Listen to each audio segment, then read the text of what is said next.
जब भी देश की सबसे भयानक हत्याकांड की बात होती है तो तंदूर कांड का जिक्र जरूर होता है। इस केस का भयानक पार्ट सिर्फ हत्या का तरीका नहीं था, बल्कि हत्या के बाद लाश को ठिकाने लगाने के लिए जिस तरीके को अपनाया गया था वो इतना भयानक था कि सुनकर रूह कांप उठे। एक ऐसा तरीका जिसने इंसानियत को पूरी तरह शर्मसार कर दिया, और यही वजह है कि तंदूर कांड सालों तक लोगों की जुबान पर छाया रहा। Hello, my name is Somesh and you are watching the Tandoor कांड केस। 2 जुलाई 1995 की रात दिल्ली के कैनॉट प्लेस पुलिस स्टेशन से कांस्टेबल अब्दुल नजीर कुंजू और होमगार्ड चंद्रपाल अपनी रूटीन नाइट पेट्रोलिंग के लिए निकले थे।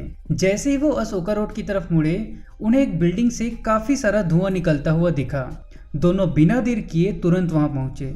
वो बिल्डिंग एक रेस्टोरेंट की थी जो उस वक्त बंद था, लेकिन अंदर से धुआं लगातार बाहर आ रहा था जो थोड़ा अजीब लग रहा था। उन्होंने वहां मौजूद गार्ड से धुएं की वजह पूछी। तभी अंदर से एक आदमी बाहर आया। उसने बड़े इत्मीनान से कहा, रेस्टोरेंट में कुछ वेस्ट मटेरियल जला रहे हैं और थोड़ी देर बाद सब बंद हो जाएगा। दोनों को कुछ अजीब तो जरूर लगा, लेकिन क्योंकि इमरजेंसी वाली कोई बात नहीं लग रही थी, इसलिए वो दोनों वहां से निकलकर पास की लेन में पेट्रोलिंग करने चले गए। अभी वो थोड़ी दूर गए ही थे कि पीछे से एक औरत के चिल्लाने की आवाज़ आई, आग लग गई, आग लग गई। ये सुनते ही दोनों भागकर वापस उसी रेस्टोरेंट की गली में पहुंचे। उन्होंने देखा कि अब आग की लपटें रेस्टोरेंट के अंदर से निकलकर बाहर तक फैल चुकी है। उन्होंने बिना टाइम गवाए तुरंत बैकअप बुलाया और फायर डिपार्टमेंट को भी कॉल कर दिया। फिर दोनों ने रेस्टोरेंट में घुसने की कोशिश की, लेकिन दरवाज़ा तो अंदर से लॉक था। अब बिना वक्त गवाए कुंजू और चंद्रपाल वहां खड़े गार्ड की मदद से दीवार फांदकर बिल्डिंग के दूसरी तरफ पहुंच गए, और वहां जो नज़ारा उन्होंने देखा वो और भी हैरान करने वाला था। 2 आदमी एक तंदूर को हवा दे रहे थे और उसमें पेपर्स और लकड़ी के टुकड़े डाल रहे थे। उनमें से एक था रेस्टोरेंट का मैनेजर केशव, और दूसरा वही आदमी था जो थोड़ी देर पहले बाहर मिला था, जिसका नाम था सुशील शर्मा। चंद्रपाल ने वहीं से जोर की आवाज़ लगाकर उन दोनों को आग के बारे में चेतावनी दी, लेकिन सुशील शर्मा ने कहा कि वो एक पॉलिटिकल पार्टी का वर्कर है और उन दोनों पुलिस वालों के लिए उस वक्त वहां से चले जाना ही बेहतर होगा, क्योंकि वो सिर्फ पार्टी के कुछ पुराने डॉक्यूमेंट्स जला रहे हैं। लेकिन कांस्टेबल कुंजू को तंदूर में से मांस के जलने जैसी अजीब सी बदबू आ रही थी, और उसका शक अब और भी गहरा हो गया। वो दोनों बिना देर किए रेस्टोरेंट के अंदर घुसे और सीधे तंदूर के पास पहुंचे।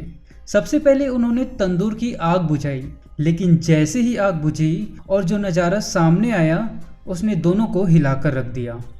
तंदूर के बाहर इंटेस्टाइन्स लटक रही थी और तंदूर के अंदर एक इंसानी शरीर आधा जला हुआ पड़ा था।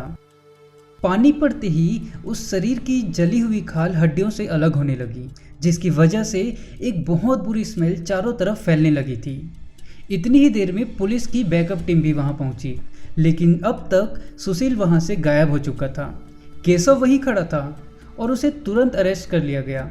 अगली सुबह उस लाश की बगिया बारबेक्यू रेस्टोरेंट में मिलने की खबर हर न्यूज़पेपर की हेडलाइन बन गई।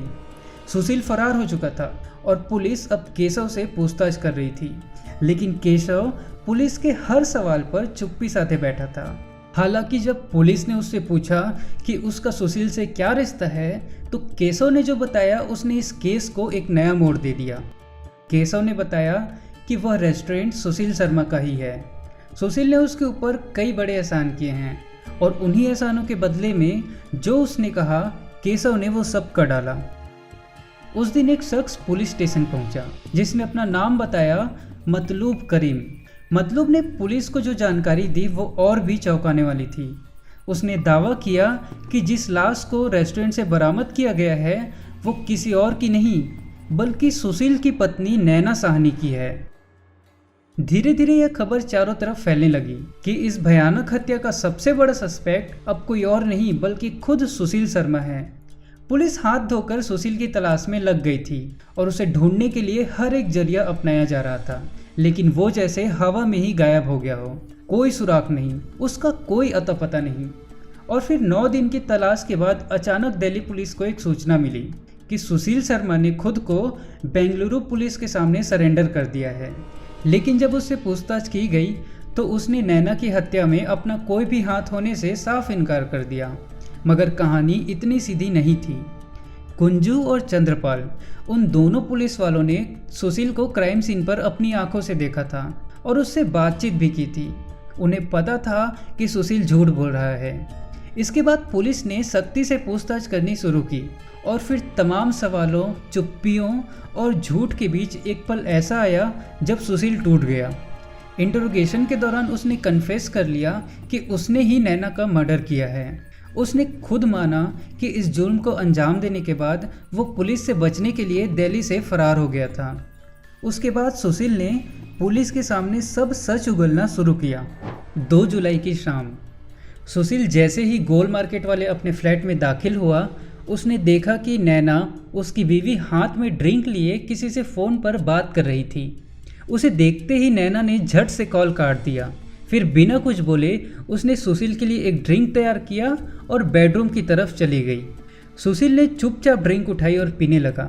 फिर जैसे जैसे नशा चढ़ता गया वैसे वैसे उसके दिल का शक और भी गहरा होता गया। वो शक जो पहले से था, नैना और उसके एक्स बॉयफ्रेंड मतलूब करीम के बीच कुछ चलने का। उसी बेचैनी में उसने फ़ोन उठाया और लास्ट डायल नंबर पर कॉल कर दिया। फ़ोन उठा और दूसरी तरफ से जो आवाज़ आई वो थी मतलूब करीम की। सुशील के शक को अब एक सबूत मिल चुका था। सुशील गुस्से से बेकाबू हो चुका था। वो सीधा बेडरूम में घुसा और नैना पर चिल्लाने लगा। उन दोनों के बीच की लड़ाई बहुत बढ़ गई थी और फिर अचानक सुशील ने अपने ड्रॉर से बंदूक निकाली और गुस्से में आकर नैना को गोली मार दी। नैना वहीं गिर गई और उसकी मौत हो चुकी थी। सुशील को अब कुछ भी समझ नहीं आ रहा था कि वो क्या करे। वो डर से घबरा गया था। उसने जल्दी जल्दी घर से खून साफ किया और फिर सोचा कि सबूत मिटाने के लिए उसे नैना की लाश को जलाना पड़ेगा। उसने डिसाइड किया कि वो लाश को अपने ही रेस्टोरेंट के तंदूर में जला देगा। लेकिन इस केस में बात सिर्फ शक की नहीं थी। असल में ये मर्डर सुशील के डोमिनेटिंग, इनसिक्योर और एब्यूसिव नेचर का नतीजा था। ये सिर्फ अफेयर की कहानी नहीं थी, बल्कि उस जहरीले रिश्ते की कहानी थी जो धीरे धीरे एक औरत की ज़िंदगी को निगल गया था। नैना और सुशील की शादी को 2 साल हो चुके थे, लेकिन अब भी सुशील ने उनकी शादी को ऑफिशियल नहीं किया था और ना ही कभी करना चाहता था। नैना इस बात से बहुत ज़्यादा हर्ट थी। वो चाहती थी कि उसका रिश्ता भी ऑफिशियल हो, जैसा बाकी सबका होता है। लेकिन सुशील हर बार कोई ना कोई नया बहाना देकर उसे चुप करा देता था। बाहर से देखने पर सुशील एक शरीफ और समझदार पॉलिटिशियन था। हर हफ्ते छतरपुर के मंदिर जाता था, यानी दिखावे में बेहद संस्कारी। लेकिन उसके इस नकाब के पीछे एक दरिंदा पति छुपा था, जो हर रात शराब पीकर नैना से मारपीट करता था और उसे अपने गोल मार्केट वाले फ्लैट में बंद करके रखता था, जैसे कि वो कोई कैदी हो। नैना की जिंदगी एक परिंदे जैसी हो गई थी, जहां वो हर दिन तड़पती थी लेकिन कुछ बोल नहीं सकती थी। एक रात की बात है, नैना ने सुशील से कह दिया कि वो अब ये सब और नहीं झेल सकती। उसने साफ बोला कि वो उसे छोड़ना चाहती है, क्योंकि सुशील का बिहेवियर दिन ब दिन और ख़राब होता जा रहा था। लेकिन सुशील को ये बात पसंद नहीं आई। गुस्से में उसने अपनी बंदूक उठाई और नैना पर गोली चला दी। हालांकि वो गोली जानबूझकर मिस की गई थी। वो बस नैना को डराना चाहता था। पर सोचो, किसी को डराने के लिए उस पर गोली चला देना कितना खौफनाक है। इसी बीच कुछ दिन बाद नैना को एक और झटका लगा, जब उसे पता चला कि सुशील का किसी और के साथ अफेयर चल रहा है। जिसके बाद नैना पूरी तरह से टूट गई और खुद को संभाल नहीं पाई। वो पहले से ही बहुत अकेली थी, लेकिन अब वो और भी ज़्यादा बेबस और कमज़ोर महसूस करने लगी थी। अब उसे समझ आ गया था कि अगर वो अभी इस रिश्ते से बाहर नहीं निकली तो फिर कभी नहीं निकल पाएगी। जिसके बाद उसने इस रिश्ते से छुटकारा पाने के लिए मतलूब की हेल्प लेने का डिसीजन लिया। मतलूब, नैना और सुशील, ये तीनों एक दूसरे को कॉलेज टाइम से जानते थे। तीनों एक ही पॉलिटिकल पार्टी के यूथ विंग में साथ काम करते थे। कॉलेज के दिनों में नैना और मतलूब एक दूसरे से बहुत प्यार करते थे। वहीं सुशील और नैना सिर्फ अच्छे दोस्त थे। नैना और मतलूब एक दूसरे से शादी करना चाहते थे, लेकिन बात ये थी कि नैना सिख धर्म की थी, वहीं मतलूब मुसलमान था, और इसी वजह से नैना के घर वालों ने शादी के लिए साफ मना कर दिया। फैमिली के प्रेशर में आकर आखिरकार मतलूब ने अपनी ही धर्म की एक लड़की से शादी कर ली। नैना और मतलूब ने फिर भी फैसला किया कि वो हमेशा अच्छे दोस्त बनकर रहेंगे। लेकिन मतलूब की शादी के बाद नैना बहुत ज़्यादा डिप्रेस होती चली गई। सुशील ने उस मुश्किल वक्त में नैना का साथ नहीं छोड़ा। वो दोनों धीरे धीरे एक दूसरे के करीब आ गए और फिर उन्होंने शादी कर ली। शुरुआत में सब कुछ ठीक चल रहा था।